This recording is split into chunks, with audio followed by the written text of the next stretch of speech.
교황청에서는 레오 14세 교황님을 예방하고 내년 서울 세계 청년대회의 성공적 개최를 위한 협력을 약속했습니다.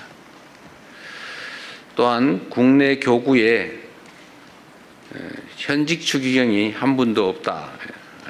대한민국의 600만 전주 교인들을 위해서 추기경을 국내 업무 담당하는 현직 추기경을 임명해달라라는 우리 한국 가톨릭계의 염원도 전달드렸습니다. 예상과 달리 본인이 추기경을 임명한 사람이 아직 한 명도 없는데 앞으로 만약에 새로 추기경을 임명하게 된다면 한국의 사정을 각별히 고려하겠다는 말씀을 해주셨습니다. G7 정상회의 계기에 미국, 캐나다, 독일, 케냐 정상들과도 양자 협력 등 다양한 현안에 대해서 의견을 교환했습니다. 트럼프 미국 대통령과는 조선을 포함한 호혜적인 협력 방안에 대해 뜻을 같이 하고 한미일 협력의 중요성에도 공감했습니다. 전에도 한번 말씀을 하셨는데 이번에도 역시 미국 군함 열척을 빠르게 건조해 줄 수 있겠느냐 이런 의사를 저한테 물어봤습니다. 물론 거기에 대해서 당연히 가능하고 최선을 다하겠다고 답해 드렸습니다. 트럼프 대통령께서는 당연히 한미 협력 또 한미일 협력의 중요성을 말씀하셨고 저희도 그 점에 공감을 표명했습니다. 카니 캐나다 총리와의 양자회담을 통해 원유, LNG, 핵심 광물 등을 포함한 안정적 에너지 공급망 구축을 위해 호혜적인 협력을 확대해 나가기로 하였습니다. 이와 함께 캐나다의 방산 역량 강화 과정에 우리가 적극 협력해 나갈 준비가 되어 있다는 점도 강조하였습니다. 메리츠 독일 총리와의 회담에서는 방위산업 분야에서 양국이 서로의 강점을 결합한 호혜적인 협력 모델을 모색해 나가자는데 함께 뜻을 모았습니다. 메르츠 총리도 이에 적극 공감했고 양국 간의 협력 가능성을 더욱 확대해 나가자는 의지를 밝혀주셨습니다. 또한 올해 10월 한국에서 개최되는 아시아 태평양 비즈니스 회의를 계기로 메르츠 총리의 방안을 추진하고 경제, 산업, 투자 분야 협력을 한층 심화해 나가기로 하였습니다.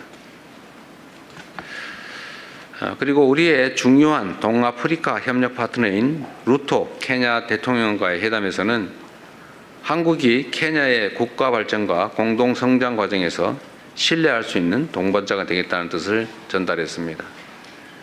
아울러 우리 기업들의 케냐 진출과 경제 활동에 대한 관심과 지원을 요청드렸고 양국 간의 교육과 투자, 인적 교류가 확대되고 있는 만큼 캐나다에 체류하거나 방문하는 우리 국민들의 안전과 권익 보호를 위한 협력도 더욱 강화해 나가기로 하였습니다. 세 번째, 주요 지도자들과 함께 한반도 평화 정착에 대한 깊이 있는 논의를 나누었습니다. 교황청에서 열린 평화와 연대를 위한 특별미사회에 참석하여 한반도 평화에 대한 우리 정부의 의지와 구상을 상세히 설명하였습니다. 6.15 남북 공동선언이 한반도에 남긴 화해와 협력의 정신, 평화를 향한 희망의 불씨가 여전히 살아있으며 앞으로도 계속 이어져야 한다는 점을 재삼 강조하였습니다. 또한 레오 14세 교황께 내년 서울에서 개최되는 세계 청년대회를 계기로 방한을 요청드렸습니다. 그리고 방한의 계기에 DMZ 방문을 포함해서 가급적이면 북한 방문도 추진해 주시도록 요청드렸습니다. 교황께서도 적극적으로 고려하고 추진해 보겠다는 말씀을 하셨습니다. 트럼프 미국 대통령과는 공식 만찬을 비롯해서 여러 계기에 만나 허심탄회하고 매우 깊이 있는 대화를 나눌 수 있었습니다. 특히 마크롱 프랑스 대통령이 일부러 만찬 자리에 트럼프 대통령과 저 이렇게 자리를 붙여주셨다고 저한테 말씀하셨습니다. 얘기할 거리가 많을 것 같아서 일부러 그랬다고 저한테 생색도 내셨는데 이 자리를 빌어 감사드립니다. 실제로 아주 오랜 시간 한반도 문제를 포함해서 한미 관계에 대해서 깊이 있는 또 서로 이해를 깊이 하는 그런 논의가 가능했습니다. 저는 트럼프 대통령의 중동 지역 내 평화 정착과 이란 핵 문제 해결을 위한 노력에 지지를 표명했고, 한반도의 긴장 완화와 지속 가능한 평화 정착을 위해 역할을 해 주실 것도 다시 한번 당부드렸습니다.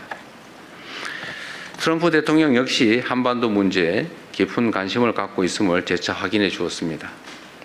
특히 한반도 평화가 동북아시아는 물론 세계 평화와 안정에도 중요한 의미를 갖는다는 데 공감하고, 앞으로도 관련 사안에 대한 긴밀한 소통 또 건설적인 기여를 함께 모색해 나가기로 하였습니다.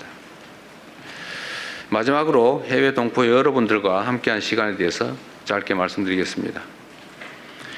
먼저 벨기에에서는 한국 해외 입양 동포분들이 매우 많기 때문에 그분들로부터 오랜 시간 가슴에 품고 살아오신 여러 이야기를 들을 수 있었습니다.